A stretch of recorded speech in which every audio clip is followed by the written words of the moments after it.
peace, for understanding, Bob? All right. Is that a radical idea in this post-truth era?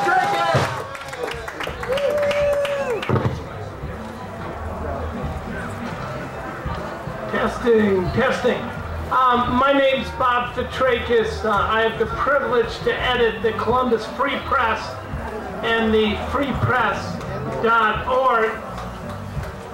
So if you want a different perspective, we live in a city where 90% of our media is controlled by one family, the Wolf family, and it tends to have a different perspective, one of those being boring.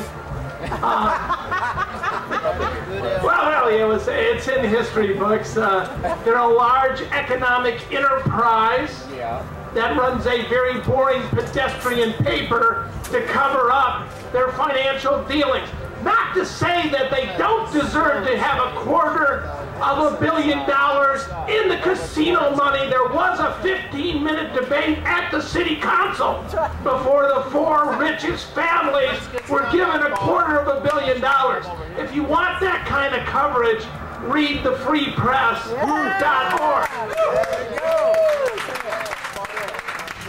And even better yet, if you want to know what activists are doing in the community to make this a better place, you'll find that in the Free Press. The award we're giving out, the Libby Award, Libby Gregory. Tremendous, not only an entrepreneur, but a woman who kept this newspaper alive.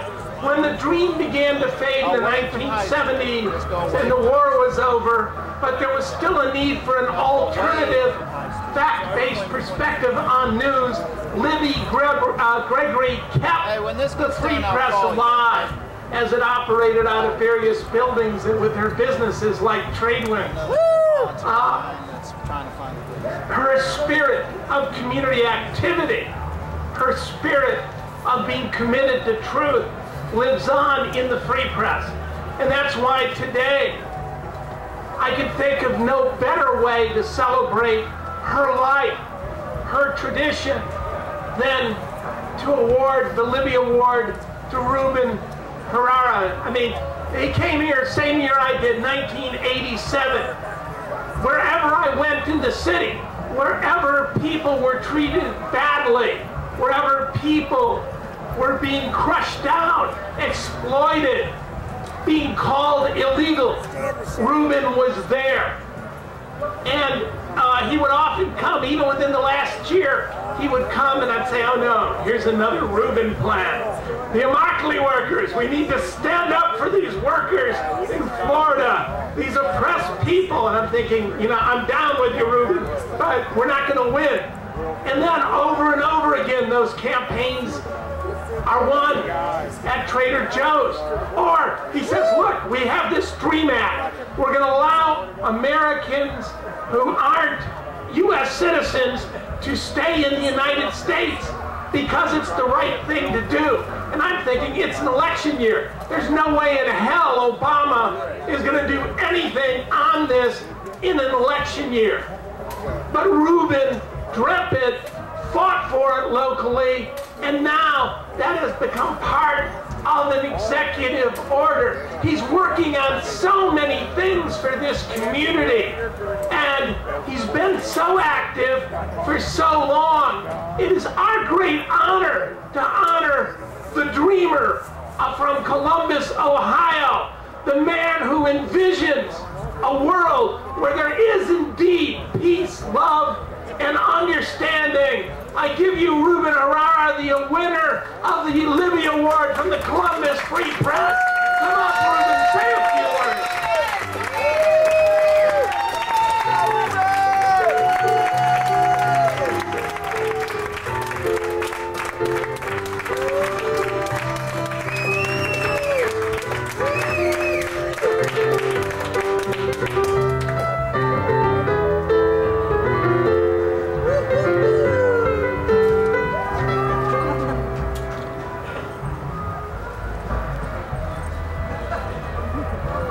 Buenas tardes.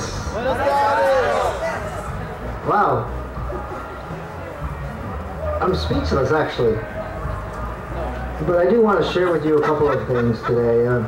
It's first of all, thank you to the Free Press, thank you to Libby, you know, and thank you to the community Comfest. I mean, there's so many thank yous. I really believe that you can never say thank you enough. In fact, when you stop saying thank you, then really life has really stopped in a sense, because you have to be appreciative. The fight is hard, the struggle is difficult, and there'll always be challenges, but there's always something to be thankful about, and it's people that come together to make a change. Let me just share with you a little story as I accepted this award. Let me just start off by saying that this is very difficult for me because typically I don't like to accept awards, right? And it's very difficult to me, because really the fight for me, the difference is on the ground. The difference is outside of here. But really there's really no. It's hard to differentiate, because we are the outside of here as well. So it's about this us as well. But I came here many years ago, and as a migrant farm worker, I grew up as a migrant farm worker, and people ask me all the time, when did you start organizing? Well, I come from a family of 10, and I'm one of the second to the youngest, and so I started getting my organizing skills in my family. In fact, if we weren't organized and we didn't organize, we didn't eat sometimes, right? And so those were life skills that I learned at a very early age. And I'm thankful to my father, and I'm thankful to my brother, and I'm thankful to my siblings, and I'm thankful to those who made it available for me to even come to this point in my life. I'm forever thankful for them as well. So I came here many years ago, and I was sharing on the other stage a while back that when I came here, I moved from a predominantly Hispanic Latino area to Columbus, Ohio, right?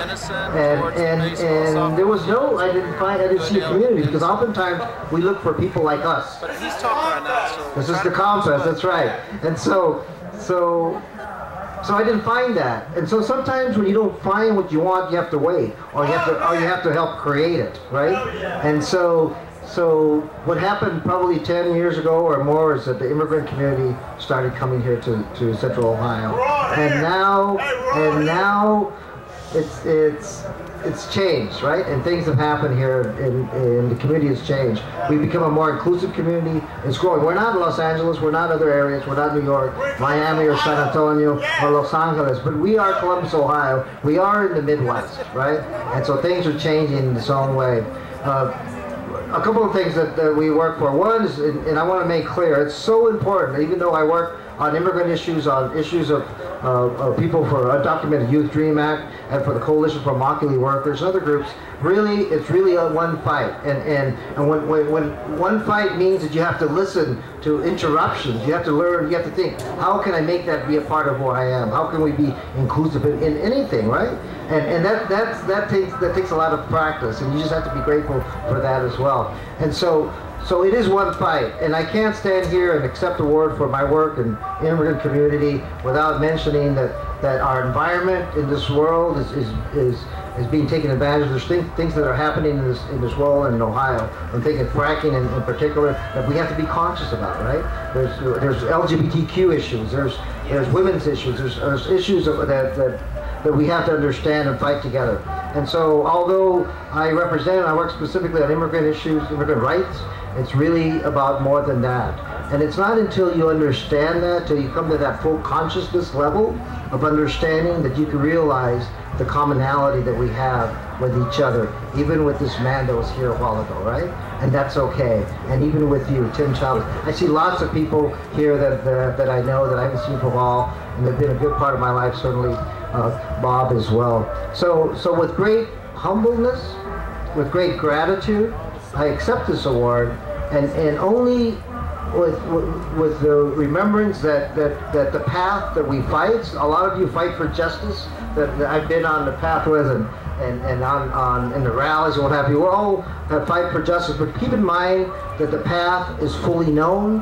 It has been walked by many before us, and it will be walked by people after us. So lots of times, that's right. So lots of times I feel like I'm walking like this, like I'm ready to hand off to whoever will do the work behind me. And I have a responsibility in doing that, because it's not about Ruben Herrera. It's not about you. It's about the issue. It's about moving us forward. It's about justice. And that's what's going to keep us forward. Things can happen. I believe I have the audacity to believe in the power and the potential of human potential, of the power of people power. And I believe that that's what's going to move us forward. It's difficult, it's challenging, we have setbacks, we cry, we get hate mail, right? We get shunned, we don't get included, but we have to continue on the path. We have to. And I'm here to say that I'm with you on that path, and that sometimes that path is a personal path, our personal lives, and sometimes it's a collective, our collective selves. And so both, there's no separation. It's really both together. So I do accept this award. I'm so thankful. I'm not going away anywhere. A lot of times you get an award, you expect people to move out of the way. I'm not going anywhere. All right? But I'm going to continue making room for people, young people specifically, that are needed in this movement as well. And I'm going to listen. Sometimes I'm going to be quiet and listen, and sometimes I'm going to talk, and I'm going to talk loud. Not as loud as Bob does, but I'm going to talk loud and with intention. All right. So muchas gracias. It's an honor to be here before you, to be before my friends, people I know, people I don't know, and within the context of the Comfest, with the bigger concentric circle of Columbus, with the bigger concentric circle of Ohio, of this country, of the world, of the universe. And